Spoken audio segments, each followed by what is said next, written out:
Kia ora, bula, kia rana, te lofa, marawelele, and welcome to Tupalangi and a Pisinisi pod. My name's Glenn Murphy. I'm here on Waiheke Island in New Zealand, Aotearoa. And Dave, great to be with you for another week. Yes, kia ora na koutou katoa. I'll use my Cook Island greeting because, of course, it is Te Reo Kukiarani, the Cook Islands Language Week at the moment. So acknowledgement of my home in Rarotonga, which is not where I'm dialing in from today. This is, of course, David Dewar dialing in still from Adelaide in Australia. Those listeners to our show who have been dialing in certainly for previous episodes will know that Glenn and I have been working together for the past 5 years, working with businesses from New Zealand, Australia and across the Pacific to help them understand how to operate effectively and what they can learn from about the opportunities in this fantastic region. And it's wonderful to be doing so again through this weekly podcast. And in this episode, we have a Talanoa with Matt Freeman from Freeman Media. And Matt is the mastermind and organizer behind the upcoming Oceania Renewable Power Summit, which will be held in Auckland on October the 7th and 8th, with a stellar lineup of speakers, including our own Palangi, Mr. Dave Dewar, running the Pacific element of that conference. So I'm sure you're looking forward to that, Dave. Yeah, very exciting Talanoa, Glenn, and certainly looking forward to heading back to Tamaki Makaurau in October later this year for the Oceania Renewable Power Summit. Notwithstanding, having me there are actually some very, very impressive people from the renewable energy sector, the political leaders around the Pacific region, and of course those that are making things happen at that renewable energy transition. So a great opportunity to be there for it, but also to hear from Matt about what the summit's all about and what got him into thinking about the opportunity there. Yeah, we look forward to that in a minute. And in the meantime, Dave, you've been in Adelaide for the week. How's that been? Oh, it's been great, Glenn. I'd like to say I've actually left the house, but it turns out I've been spending most of my time head down in front of the computer. It's, as you know, or you'll recall from your last few weeks, there's a fair bit to go. And for those of us that are shortly finishing in their substantive roles with NZTE, I'm doing a lot of wrapping up at the moment. But it seems like the work's still coming, and there's still plenty of businesses and customers and interest in working in and across the Pacific. So I've been on a lot of Zoom and Teams calls, and doing my MBA work on the side as well. And tonight we've got a big barbecue with the family, and I currently have a Wagyu brisket cooking on a Weber barbecue outside. So it should be pretty delicious later on. I think I can smell it cooking from here. Well, very, very much an in-laws week, because I went down to Te Amutu earlier this week to visit my father-in-law. Shout out to Mike Sher, who I know is an avid listener of the show and viewer of the show. So Mike, thank you for having me down there. And of course, the key reason was going to present to his continuing education group and talking about change in the world and what's going on. So it was a great opportunity to get down into a bit of the heartland. And plenty of interest and change in the Pacific, I'm sure. So that would have come up, and hopefully we've got a few more listeners from Te Awamutu dialing into the show. Well, I did put a little plug in for Tupalangi and a Pisinisi pod at the end of my my presentation. So, yes, hopefully that's got us a few Te Awamutu-based listeners. Well, kia ora to everyone dialing in from Te Awamutu. On that note, Dave, should we head into the Talanoa with Matt? All right. Well, for those who have been listening to our show over the past 6 months, you will know that one of the topics that we often keep coming back to is the subject of energy. It is a topic that is of, I guess, long-term interest and importance to, well, anywhere, but certainly in the Pacific, and no more so than this year, where we've really seen some of the pressures and dynamics that have affected the energy market, not just in Australia and New Zealand, but certainly across the Pacific region as well. It is, of course, a sector that is subject to a lot of change at the moment, and certainly a lot of pressure from the fact that it is still predominantly across the region driven by fossil fuel generation, and we've seen some of the pressures from those diesel price rises that have occurred as a consequence of geopolitical developments many miles away from the region. There are no shortages of opportunities to have such discussions, but one of the main ones is at the Oceania Renewable Power Summit, and that has been an event that's been held twice now in Auckland, and the third iteration is coming up later this year in October.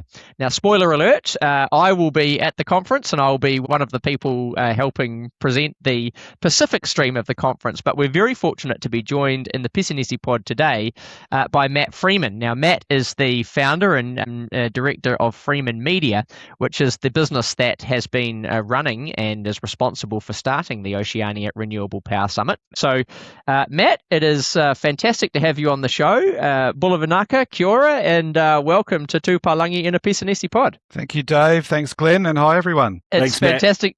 Fantastic to have you on the show, Matt. And as we usually like to do on Tūpalangi is to begin by asking you to tell us a little bit about the Matt Freeman story. What is Freeman Media, and what is the background to the Oceania Renewable Power Summit? Good. Okay. Thanks, Dave. Yes. Well, Freeman Media, as you kindly pointed out in our little chat before we went online, has been around for a while, and I've been at it, as you said, also for a while. So back in 2002, I set Freeman Media up after having worked at Telecom New Zealand for some time, and was wondering about, I guess, industry news and industry-specific publications, and in the telecommunications sector, launched a print publication back then, which took off, and we quickly got quite good at doing that, and for 5 years built up a number of products publishing in the telco space. I should point out I'm a self-taught journalist. That was something I sort of learnt along the way with the help of some very talented employees. 5 years into that, sold out of that, and got into. It was always a thought of mine that the telecommunications sector and the electricity sector have a fair bit in common around just the fact that they're utilities, some of the political and social interest that goes into them. And so we launched Energy News back in about 2008. And I'd sort of, in my time doing the telco reporting, seen other publishing models where conferences and events are sort of run under these sort of vertical publishing models where you set up a publication and you run conferences and events. So we got Energy News going. That's, to this day, is a very strong, well-respected, completely subscription-based and behind a paywall publication. It's been joined by a couple of other publications along the way, a legal one and a mining and extractives one. And then we've built these conferences along the way as well. And, some of the established energy sector ones we do here, Downstream, the New Zealand Energy Awards, we then do a big roading conference that's more in the extractive space, have been built up over the years. And it occurred to me that in thinking now, turning a bit to the Pacific focus and more specifically renewables, a lot of the other conferences we had run had very much in New Zealand all of system energy focus, and of course so that included thermal and a lot of regulatory stuff, and there was a lot of increasing movement happening in this big drive towards greater renewables penetration in these grids. So let's run a conference that focuses just in the renewable area, specifically solar, batteries, and wind. We decided that was where a lot of the action is and will be for some time to come. And we thought, hey, let's open this up and let's hear from a wider market, because in New Zealand we are, of course, islanded, and we sometimes can be guilty of just looking internally a bit. And so I thought, well, let's bring in Australia to this mix, and of course the Australian story around renewable power generation development is a very impressive one. They've got a fair way to go, but from a thermal or brown coal dominated grid to where they are heading now is interesting to see, and the challenges they have sort of encountered and are conquering along the way. But then also the Pacific Islands and that unique relationship, I guess, that business and industry and government has in Australia and New Zealand into our close neighbours, and that fascinating group of countries that lie to our north and to our east. So hence the Oceania Renewable Power Summit was formed. We're into the third year now. It's a conference that gets around 220 people. Or in its second year it did. We think that number will grow, and we very much discuss some of the nuances of this journey of increased renewable power development that are common to all jurisdictions. So you've got some obvious scale differences between Australia, New Zealand, and the Pacific nations, but then there's a lot in common as well in terms of some of the challenges, and they include financing, they include asset management, access to labour, access to supply chains. Even for the big jurisdictions, Australia and New Zealand, where the northern hemisphere is where a lot of this gear comes from, and then also the market mechanisms and settings and policies that you need to put in place to transition further to renewable energy without rocking the boat in terms of pricing and security of supply. Hey, Matt, with the way that the world's been changing, and particularly the Strait of Hormuz and what that's caused in terms of fuel crisis around the world or changes in supply, do you expect a difference at all in the tone of conversation this year? Absolutely. We have taken for granted the just-in-time nature of oil, liquid fuel, transport fuel deliveries. And sort of when that gets rocked all of a sudden and prices spike, depending on to what level you're dependent on them, it sharpens up some of the conversations. And so whether that's a decision you're thinking about transitioning away from thermal or fossil fuel dependency for your power grid or your transport fleet, or just EVs at home and residential solar. So absolutely. And I guess in some of those discussions we've had in the Pacific just this year, that's a very real challenge that they're dealing with now. Yeah, it's certainly something Dave and I've talked quite a lot about in terms of, the traditional reasons for trying to move to renewables. It almost have a new level of urgency because of this thing called resilience and, the ability to actually have power, have electricity in a world where the guarantee of oil supply is no longer what it once was. That's right. Yes, there's that. There are those supply questions, and then there are the flow-on pricing. Diesel is a very handy fuel, I must say, for the variety of uses we've become accustomed to using it for. Including power generation, which is why it is still the dominant fuel source in the Pacific, but it's very expensive. And so, transitioning to renewable energy is expensive, but that equation has helped when your starting point is you've already got a fair bit of diesel that you're using and that price is going up. Yeah, that's a great observation, Matt. And I think maybe for the benefit of the listeners, let's put some numbers around that. So we're obviously talking about a region of 20 or so different markets across the Pacific. Even more really when you think about all of the individual island grids within different countries. So I think the UN or World Bank figures talk about something like 7.3, 7.5 terawatt hours of electricity per year, compared to New Zealand consuming about 41 terawatt hours. So still, very significant room to grow that demand. And then if you think of thermal diesel generation still really dominates about 70% of the mix across the region. Now, there's a big variation between countries, but across the region, still a very, very heavy dominance of diesel generation. Very ambitious targets, traditionally driven by a climate imperative, but of course given added urgency by that, as Glenn just mentioned before, big impact from the diesel price escalation that's occurred as a consequence of the crisis in the Strait of Hormuz. So thinking about all of that, how have you seen the conversation evolve through the audience that you've had at the conference? And what do you think are going to be the kind of real topics that you're interested in unpicking at this year's event? There's always a spectrum, I suppose, of views around how fast jurisdictions, but also energy companies and grids should move towards more renewables, because it does come with challenges. But I think in general the dial will have been pushed more towards the let's speed this up. The conference, one of the big themes in the Pacific Stream we'll look at this year is that one around attracting direct foreign investment.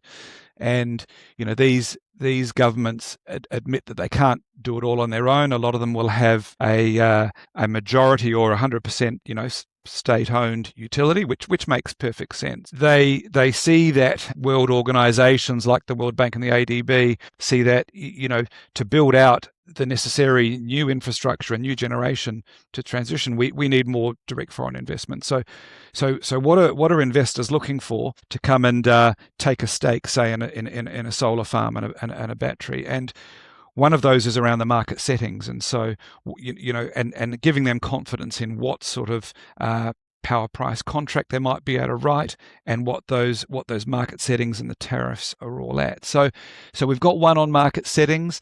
There will also be questions around the suitability of the grids and sort of the access to grid infrastructure and what the incumbent utility has in place there. By their very nature, incumbent utilities have to be very careful with their pricing and their own margins, for their constituents, for their consumers.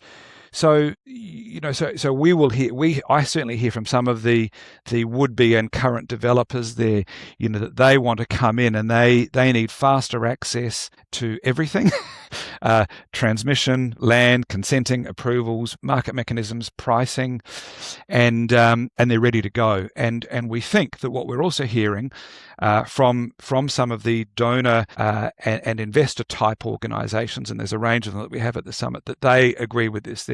They want to get in and with some of these developers and invest. I was just up in Suva 2 weeks ago and was fortunate enough to meet with the CEO of Fadiaki from Energy Fiji Limited, and we were talking a bit about skills and retaining skills in the regions, and that is an issue. They naturally understand they've got to import some labour when they're building these complex, whether it's a transmission line extension or a new power station, but they want to be training up local people and retaining knowledge there, so that when it comes to maintaining and implementing asset management programs, they've got people skilled in their own countries to do it. Access to finance is of course a big one.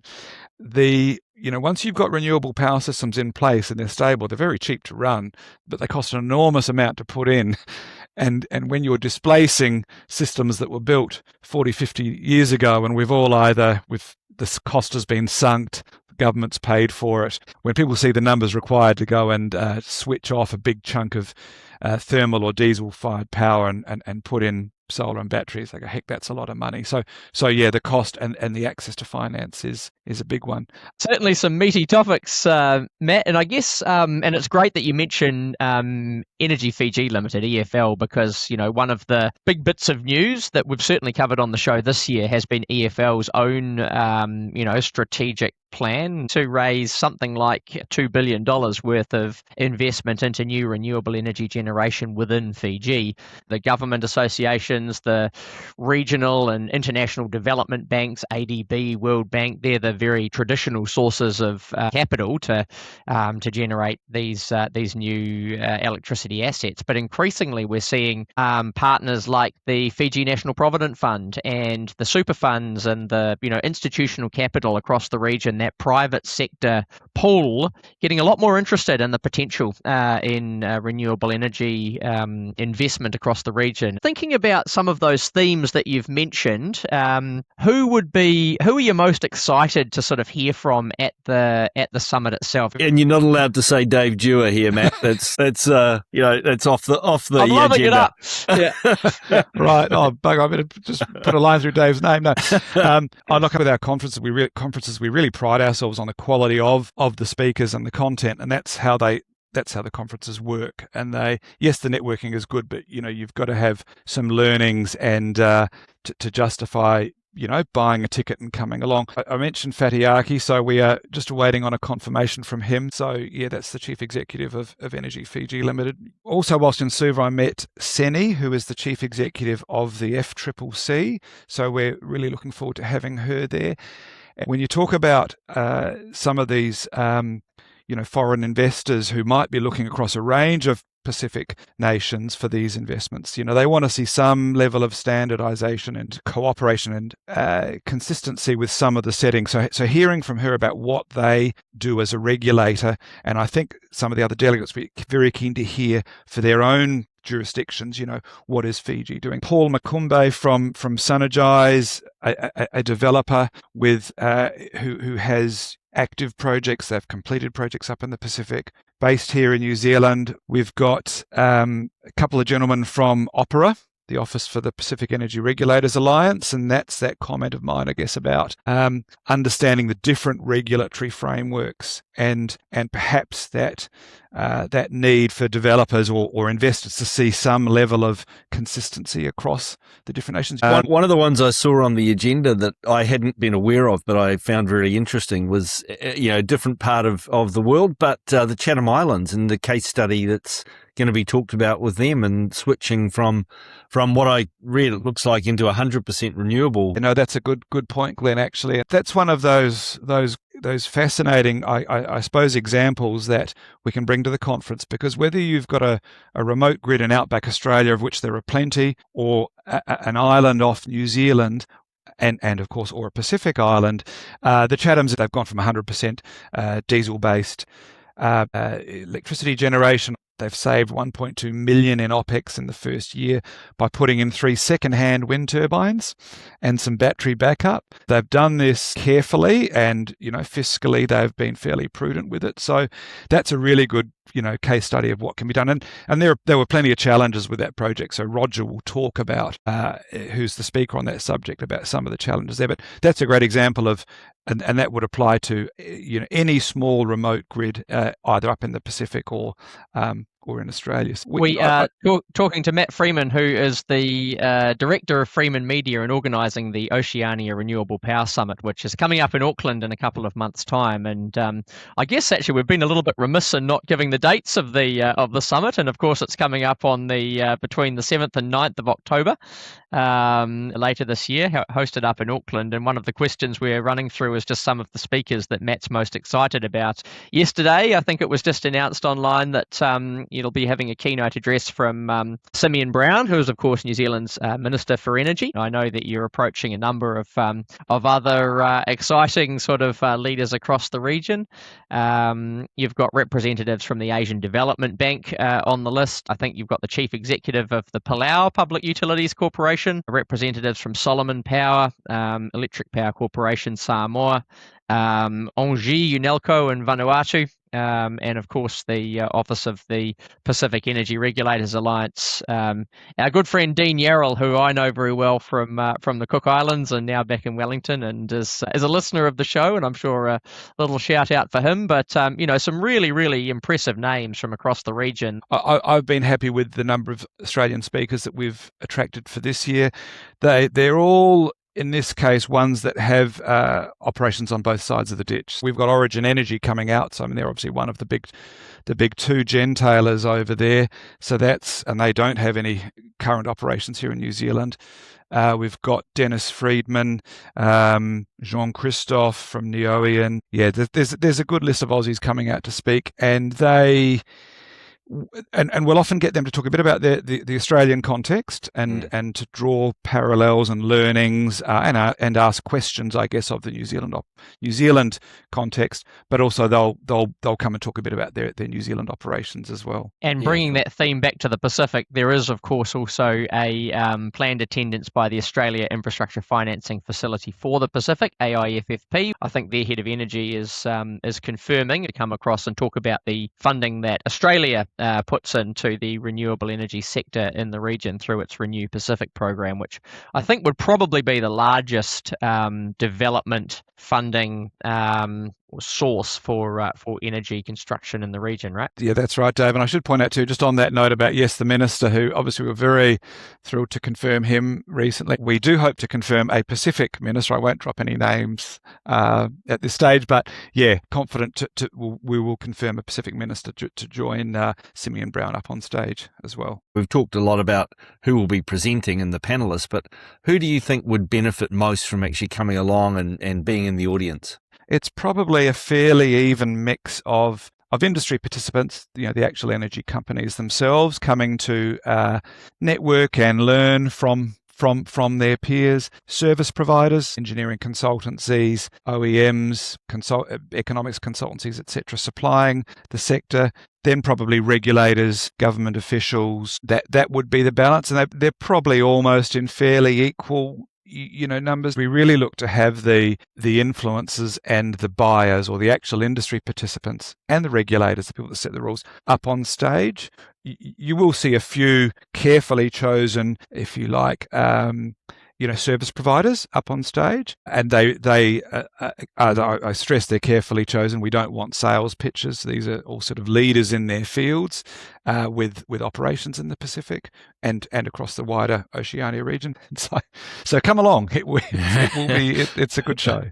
Access to well-priced, regular supply of energy, and it's just a fundamental to the development of any modern economy. Critically important for all nations across the Pacific to have that well in order, and so I think a conference like this has a massive place to play. If we are thinking about our call to action, I suppose, to people who are listening in who might be considering whether this is something that they want to be attending, what would you say to them, Matt? What commercially do they think they'll be able to take away from this to be able to action over the next few years? Yeah, well, I think, for those organisations wanting to learn about the Pacific, or potentially go and offer and sell their services up there, it's obviously a difficult region to no, I shouldn't say difficult. There's a lot of airports to get around. There's a lot of countries there, and it can be quite time consuming and quite expensive to do that. Now, the great thing with a conference is you get everyone all in one room for 2 days. This year, I think we're adding in the Solomons. So, we get a really good mix in the room. So you get to come and see them and network. And there'll be events that happen outside of the conference as well, either in the evenings or actually in the days prior and after. So it's a very cost-effective way to come and network, meet people and learn. So you kind of can get a range of jurisdictions all in one room, which is really handy. And I think with your talk about events in and around the conference, now I understand why Dave is so keen to be there.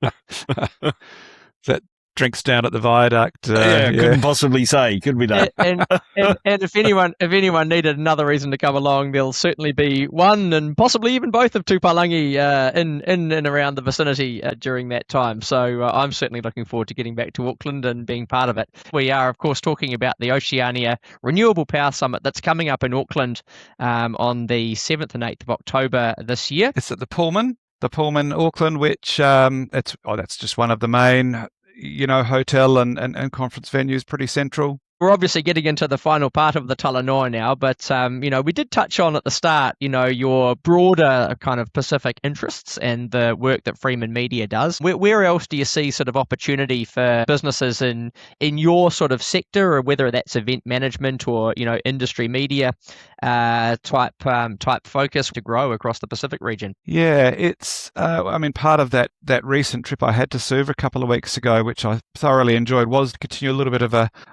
scoping out of the area. And if you'd asked me 20 years ago, I guess I would have thought, the Pacific, it's a great holiday destination and lovely people and fantastic weather.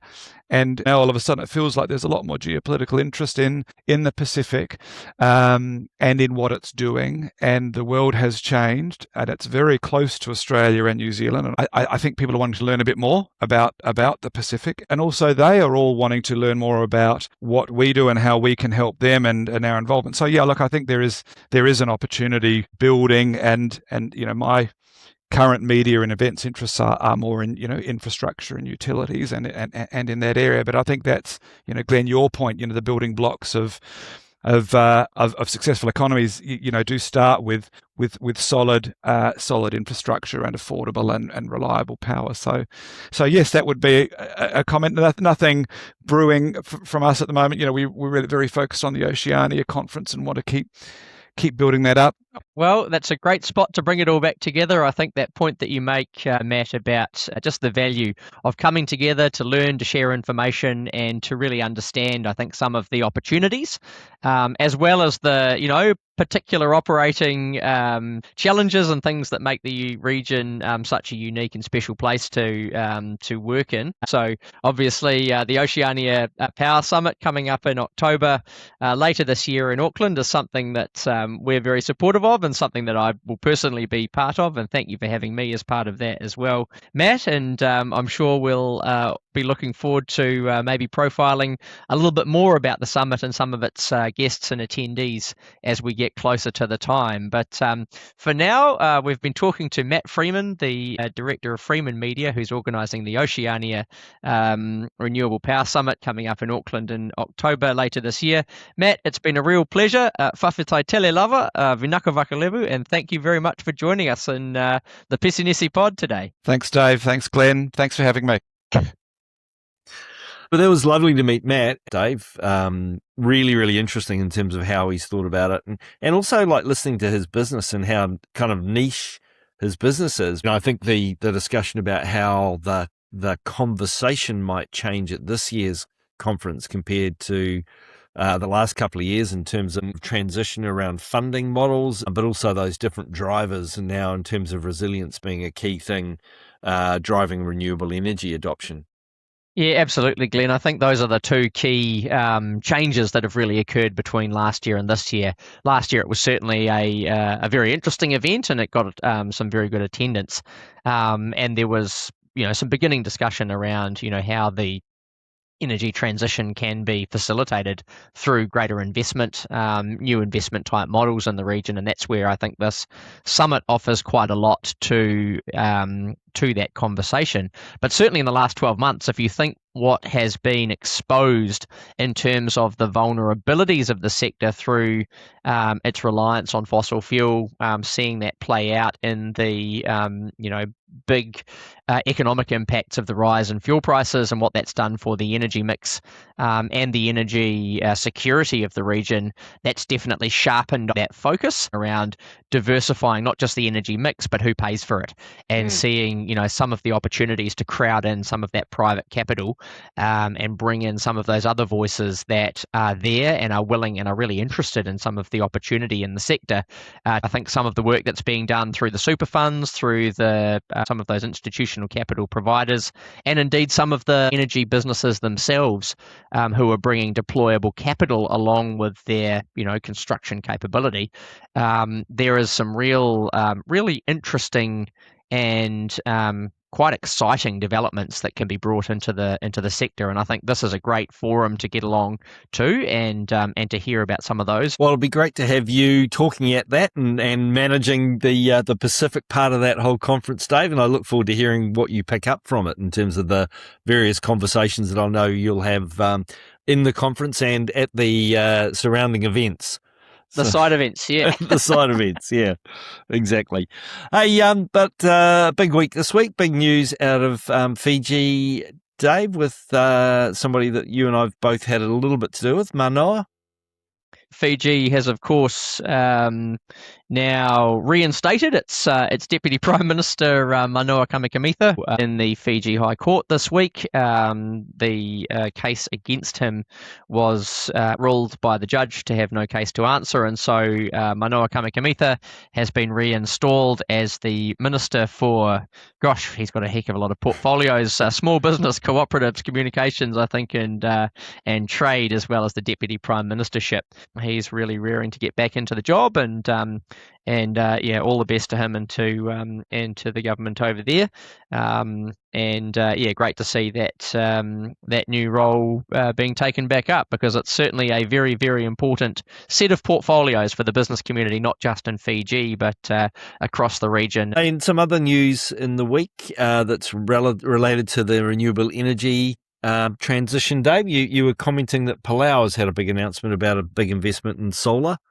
Yeah, exactly. So President Whips, who is visited New Zealand actually earlier this year, and is of course this year's host of the Pacific Island Forum Leaders meeting later this month, has made a very large, very big announcement this week that Palau will be looking at a US $120 million investment into growing its own renewable energy capability in country. It's part of a set of a number of big infrastructure investments that Palau is currently looking into. Another one, of course, is its big port as well. And a lot of this, I'm sure, will be profiled when leaders get together in Koroa later this month. But yeah, really, I think just underlines the transition that's underway, and the very keen interest that's being paid by governments into accelerating that energy transition and weaning themselves off a dependency on imported energy and imported fuels. And some continuing announcements out of the Solomon Islands as well around some of the programs that they're going to put in place. Another one to not lose sight of, really, and to keep focus on. So Prime Minister Wale has been announcing a set of reforms aimed at getting the country back on track economically, and power again features as a unsurprisingly, I suppose, as a key plank in that. And of course, the Tina River Hydro Project is one of the Pacific's largest energy investments underway. Very, very significant hydroelectric infrastructure project, which is happening just out of Honiara in Solomon Islands. But of course, there's a few other items in that mix that'll be of interest. One is a focus on VAT, so consumption tax, as well as talking about sovereign wealth funds as well as a way to build some of that capital resilience over time for the country. And then we've also had the foreign ministers have been in town in Suva for their forum. Yeah, well, are in town as we record, as we speak, Glenn. So, indeed, this is the penultimate meeting of political leaders from across the Pacific. So, New Zealand's Foreign Minister Winston Peters currently in Suva, along with foreign ministers from across the Pacific region. And this is, of course, the traditional kind of last stop before the leaders' meeting. And Dave, we have talked about the Business Advantage seminar that's with regard to Papua New Guinea before, but that's coming up very soon, as is the Forum Leaders meeting in Palau. And you were mentioning that it's also our counterpart at Austrade, Tim Houghton's final days coming up as well. Yeah, that's right, Glenn. So lots happening as ever in the Pacific, but definitely want to give another shout out for that Business Advantage PNG conference. It's certainly one of the better attended conferences and events focusing on Papua New Guinea. That'll be kicking off at the Brisbane Convention Centre on the 10th and 11th of August. Definitely a place to be if you want to meet people like our friend George Constantino and others who are heavily involved in the Papua New Guinea economy. We've already mentioned the leaders meeting that'll be taking place in Palau, with all Pacific Island leaders getting together to make the announcements and talk about the key events and trends affecting the region's politics. But at that same time, at the end of August, a couple of things will be happening in Fiji, which is firstly the Fiji Australia Business Summit will be taking place, and it will of course coincide with the final day in his role. Our friend Tim Houghton, and listener of the show, and Tim and I, of course, were counterpart trade commissioners from New Zealand and Australia. We've been co-hosting webinars and in-person sessions across the Fiji and the broader region for a couple of years now. Tim's a good friend, and certainly wishing him all the best in his next role, and looking forward to seeing who replaces him into that very important position for Australia in the Pacific. Yes, indeed. So big shout out from me as well, Tim, if you're listening, and I hope you are. All the best, and been great to work with you while you've been in Suva. And now, Dave, you need to go and rescue your Wagyu brisket that you have on the barbecue and make sure that the family does get to eat tonight and it doesn't get all charred and burnt. So would you like to read us out so you can go and rescue that piece of barbecue? I'll do it quickly so I can get back out there and make sure my wrap takes place at the right time. But once again, it's been another fantastic week on Tupalangi and a Pisanisi pod, covering all of the key business events and trends that are happening across the Pacific region. There is, of course, a heck of a lot going on, as we've heard today, and plenty more coming up. And it's a great opportunity on this podcast to be able to profile some of those trends and people that are making things happen. We have a really exciting pipeline of speakers confirmed for for the next few weeks, and definitely some topics of conversation that I know our audience is going to really be excited about, and also a couple of other things that are coming up in terms of new developments for the tūpalangi in our careers, and also on this podcast, and a few exciting things happening around our website and email addresses, which I'll hold off for the next show, but certainly for now, people can still feel free to keep contacting us through the usual social media channels. LinkedIn is, of course, the main one that we use, but we are, of course, available and streaming on all of your favorite podcast shows and channels, Apple Podcasts, Spotify, and in full color on YouTube. We're really enjoying having all of the audience feedback and interactions that we're getting, and you can always feel free to contact us on our dedicated email address, tu.palangi, that's PALAGI, @gmail.com. And we'll certainly look forward to hearing from you about how you're finding the show and people and organisations and trends that you'd like us to profile next. Plenty more to come, plenty more going on, but in the meantime, this has been Tūpalangi in a Pesenesi pod for the week ending 8th of August. And Dave, before we close out, just all the best for your last week at New Zealand Trade and Enterprise. Vinaka, Glenn, looking forward to it.